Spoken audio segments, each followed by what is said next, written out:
If, by his reason, a being is higher than you must always bow down before him and try to imitate him in everything.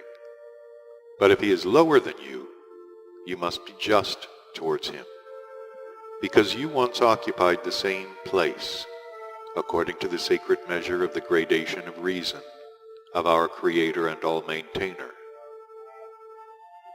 So, my dear boy, this last conversation with that earth friend of mine produced such a strong impression on him that for 2 days thereafter he did nothing but think and think.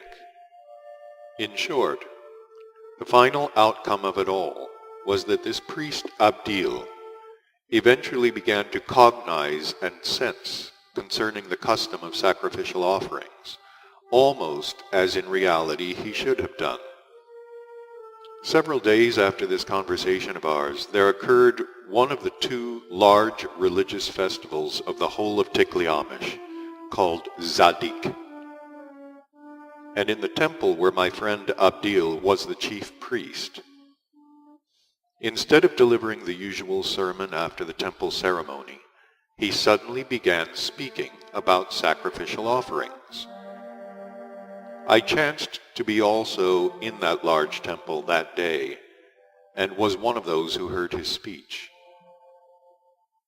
Although the theme of the speech was unusual for such an occasion and for such a place, yet it shocked nobody, because he spoke unprecedentedly well and beautifully. Indeed, he spoke so well and so sincerely, and cited in his beautiful speech so many persuasive and illustrative examples, that as he spoke, many of the beings of Korkalai there even began sobbing bitterly. What he said produced so strong an impression on all his congregation that although his speech lasted till the next day, instead of the customary half hour or hour, nevertheless, even when it was over, nobody wished to leave, and all stood for a long time as if spellbound. Thereafter, fragments from his speech began to be spread among those who had not personally heard it.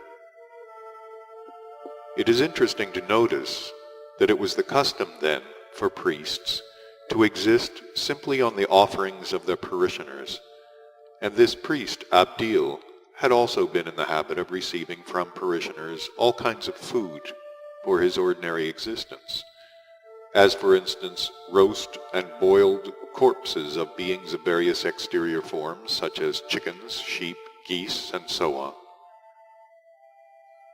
But after this famous speech of his, nobody brought him any of these customary offerings, but brought or sent him only fruits, flowers, handiwork, and so on. The day following his speech, this earth friend of mine at once became for all the citizens of the town Korkolai what is called the fashionable priest. And not only was the temple where he officiated always crammed with beings of the town Korkalai, but he was also pressed to speak in other temples.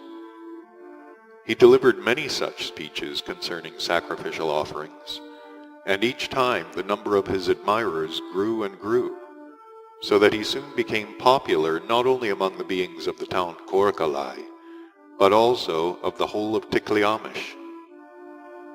I do not know how it would have all ended if the whole priesthood, that is, men beings of the same profession as my friend, had not become alarmed and anxious on account of his popularity, and had not opposed everything he preached. Evidently these colleagues of his were afraid that if the custom of sacrificial offerings were to disappear, their own excellent incomes would disappear also, and that their authority would first totter and finally crumble. Day after day, the number of this priest Abdil's enemies increased, and they spread new slanders and innuendos about him in order to lower or destroy his popularity and significance. His colleagues began delivering addresses in their temples proving exactly the opposite of all that the priest Abdil had preached. At last, it came to the point that the priesthood began to bribe various beings who had Hasnamus properties to plan and commit every kind of outrage upon this poor Abdil. And indeed, these terrestrial nullities with the properties mentioned even tried on several occasions to destroy his existence by sprinkling poison on the various edible offerings brought to him. In spite of all this, the number of sincere admirers of his preaching daily increased. Finally, the whole corporation of the priesthood could stand it no longer, and on a sad day for my friend, a general ecumenical trial was held, which lasted 4 days. By the sentence of this general ecumenical council, not only was this earth friend of mine completely excommunicated from the priesthood, but at the same council his colleagues also organized means for his further persecution. All this, of course, had little by little a strong effect on the psyche of the ordinary beings, so that even those around him who had formerly esteemed him also began gradually to avoid him and to repeat every kind of calumny about him. Even those who only a day before had sent him flowers and various other offerings, and had almost worshipped him, also soon became such bitter enemies of his, owing to the constant gossip, that it was as if he had not only injured them personally, but had slaughtered and butchered all their near and dear ones. Such is the psyche of the beings of that peculiar planet. In short, owing to his sincere goodwill to those around him, this good friend of mine endured a great deal.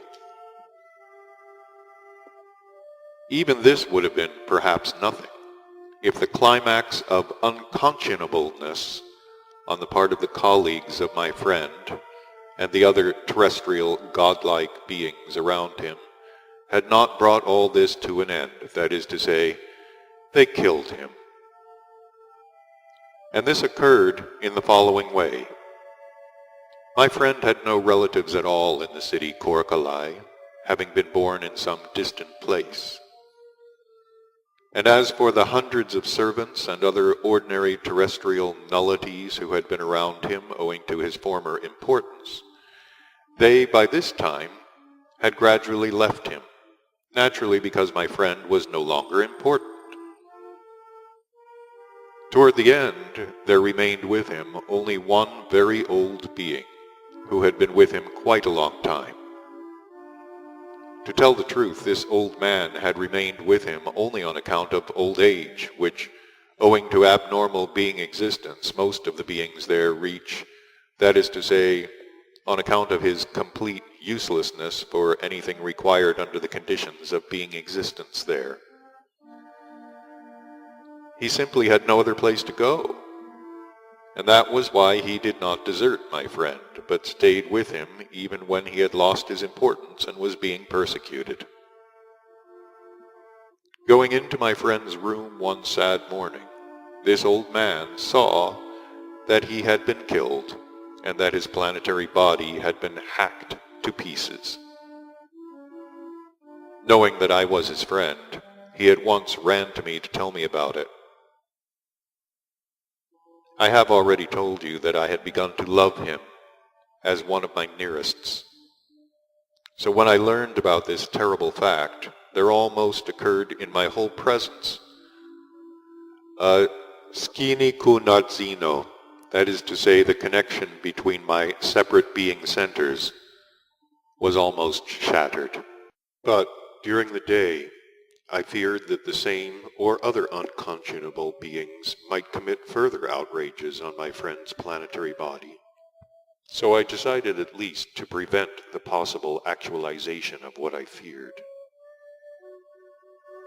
I therefore immediately hired several suitable beings for a great sum of money, and unbeknown to anybody else, had his planetary body removed and temporarily placed in my selchan, that is, on my raft, which was moored not far away on the river Oxoceria, and which I had not disposed of because I had intended to sail on it, from there to the sea Colhidius, to our ship Occasion. This sad end of my friend's existence did not prevent his preachings and persuasions about the cessation of sacrificial offerings having a strong effect on many, even on a great many. And indeed the quantity of slaughterings for sacrificial offerings began very perceptibly to diminish, and one could see that even if the custom were not abolished completely with time, it would at least be considerably mitigated. And for the time being that was sufficient for me, and there was no reason for me to stay there any longer. I decided to return immediately to the sea Colhidius, and there to consider what to do further with the planetary body of my friend. When I arrived on our ship Occasion, I found an etherogram for me from Mars, in which I was informed of the arrival there of another party of beings from the planet Caratas, and that speedy return there was desired. Thanks to this etherogram, a very strange idea came into my head. Namely, I thought that instead of disposing of the planetary body of my friend on the planet Earth, I might take it with me and give it to the presence of the planet Mars. I decided to carry out this idea of mine, as I was afraid that my friend's enemies, who hated him, might make a search for his planetary body, and if they had chanced to learn where it had been given to the presence of that planet, or as your favorites say, buried, then doubtless they would have found it and perpetrated some atrocity on it. And so from the sea Colhidius, I soon ascended on the ship Occasion to the planet Mars, where our beings and several kind Martians, who had already learned of the events which had taken place on the planet Earth, paid due respect to the planetary body I had taken with me. They buried him with the ceremonies customary on the planet Mars, and over the spot they erected a corresponding construction. Anyhow, this was the first, and surely will be the last, what your favorites call grave, for a being of the planet Earth on this so near, yet so far, and for the terrestrial beings quite inaccessible planet Mars. I learned afterwards that this story reached his all-quarters maintainer, the most great archangel Cetre Notsinarko, the all-quarters maintainer of that part of the universe to which that system Ors belongs, and that he manifested his pleasure by giving to whom it was proper a command concerning the soul of this terrestrial friend of mine. On the planet Mars I was indeed expected by several beings of our tribe who had newly arrived from the planet Caratas. Among them, by the way, was also your grandmother, who, according to the indications of the chief Ziligners of the planet Caratas, had been assigned to me as the passive half for the continuance of my line.